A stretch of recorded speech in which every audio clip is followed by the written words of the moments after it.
I'm so excited to be in 1 Kings chapter 8. I'm sure you guys are too as well. So we're in 1 Kings chapter 8, and you guys know where we have been up until this point as we're teaching through the book of 1 Kings. We have been grinding through the construction of the temple and all those things, and the construction of Solomon's house. Just to remind you that when we started off 1 Kings, that, David had purposed in his heart that he wanted to build a temple, but God said, Solomon was going to do it. So Solomon started the construction of the temple, and then he built his own house. And then, as we saw last week, all the different outside fixtures and the pillars, we looked at all the cubits and all the sizes and everything and all the purposes of everything that was in there. And that is over. Praise the Lord. Right? But I hope that you keep some of this in your mind, those of you that have been with us all the way, because the pictures that are going to be drawn for us in these later verses of the oracle and of the Holy of Holies, it's almost like when I read it that I can put myself there, and I hope you can too when we get through there. But not only my anticipation was great to be in chapter 8, I am sure the anticipation of this building project, of this temple, of such a long building project was great. I mean, we read it and it's like, oh, the temple's done. But day in, day out, week in, week out, month in, month out, and then even year in, year out, they walked by this place seeing every little bit get built, every little piece get put on, little by little by little by little by little, until finally it's here. And now we're going to look at the grand opening, almost like a ribbon cutting ceremony that we would see when something is done. I remember when we were building this first section of the building, it was a grind, and it took a long, long time. And Pastor Jeff and his father-in-law were grinding through it. And I remember when we finally got here and we had our first Christmas service, like pulling the chairs in while the inspectors left and gave us the final sign-off, that it was wonderful. I mean, a lot of us at that time were here even when the trees were cleared. Think about these people. Think about this celebration. Now that the temple is done, what is going to happen? After all the fine details that we've gone through in this, and after all that they've seen, I think they were deserving of a little bit of a celebration and a party, right? And so were we, right? Going through all those different cubits and all the different sizes of everything. But this is going to be like a grand opening like none other before it. 14 days full of music, food, and joyfulness. And we'll see at the end, complete with the Shekinah glory of God who shows up. And we'll dig into that a little bit later.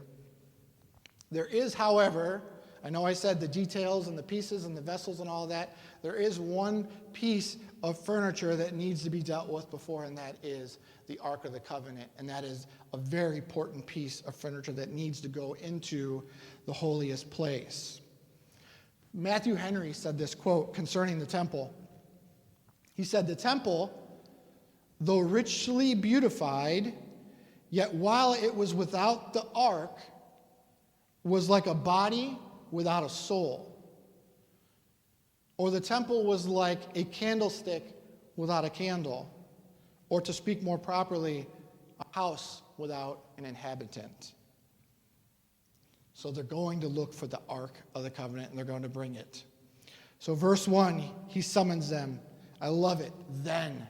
You could see the change in the language. Is like then, now something is happening. Then Solomon sends out a royal edict. He assembled the elders of Israel and all the heads of the tribes, the chief of the fathers of the children of Israel, unto King Solomon in Jerusalem, that they might bring up the Ark of the Covenant of the Lord out of the city of David, which is Zion. So if you don't know what the Ark of the Covenant is, we're going to learn right now. Let's go over to Exodus chapter 25. Exodus 25 in verse 10. God is already instructed Moses on what the tabernacle was going to look like. And now he's going to instruct Moses on what the Ark of the Covenant, what this piece is going to look like that goes inside of the tabernacle. In verse 10, it says, "And they shall make an ark of shittim wood, 2 cubits and a half shall be the length thereof, and 1.5 cubits the breadth thereof, and 1.5 cubits the height thereof." Basically 4 by 2.5 by 2.5. "And thou shalt overlay it with pure gold. Within and without shalt thou overlay it, and it shall make up on its crown of gold round about." So he's picturing this. You could picture this wooden box, and it's covered with gold. A lot like what we've seen in the temple before, right? The cedar that was covered with gold and all these different things. He goes on, he says, "And thou shalt cast 4 rings of gold for it." So on top of this box are going to be these 4 rings, "and put them in the 4 corners thereof, and 2 rings, and the 2 rings shall be on one side of it, and the 2 rings shall be on the other side of it. And thou shalt make staves of shittim wood, and overlay them with gold." So you picture these rings and these staves that are going to go through it, pass through it. In verse 14, it tells you, "And thou shalt put the staves into the rings by the sides of the ark, that the ark may be borne with it," or carried with them. No one was to touch the very outside of the ark. You were only to carry it by these staves. And then it says, "Thou shalt put into the ark of the testimony, which I shall give thee." And there's another piece that goes on top of it. It said, "Thou shalt make a mercy seat of pure gold. 2 cubits and a half shall be the length thereof, and 1.5 cubits shall be the breadth thereof. And thou shalt make 2 cherubims of gold, of beaten work shall make them, and 2 ends of the mercy seat." Your mind should already be going to the Holy and Holies a little bit, thinking about the cherubims that spread from edge to edge inside of the Holy of Holies. He says in 19, "Make 1 cherub on one end and the other on the other end. Even of the mercy seat shall you make cherubims on the 2 ends thereof. And the cherubims shall stretch forth their wings on high, covering the mercy seat, almost in a protection-like fashion. With their wings and their faces shall look one to another. Towards the mercy seat shall the faces and the cherubims be. And this mercy seat," verse 21, "thou shalt put the mercy seat above the ark, and in the ark shall put the testimony that I shall give thee." This is the key in verse 22. What is this purpose for? He says, "There," verse 22, "there will I meet with thee."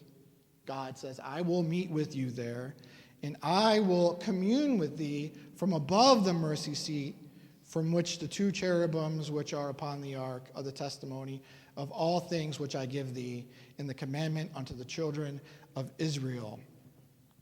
Now this is a special place. This is a special place where God is going to meet and commune with them. Mostly the high priest, because the high priest entered into the Holy of Holies once a year, Yom Kippur, and he sprinkled the blood on the mercy seat to atone for the sins of Israel.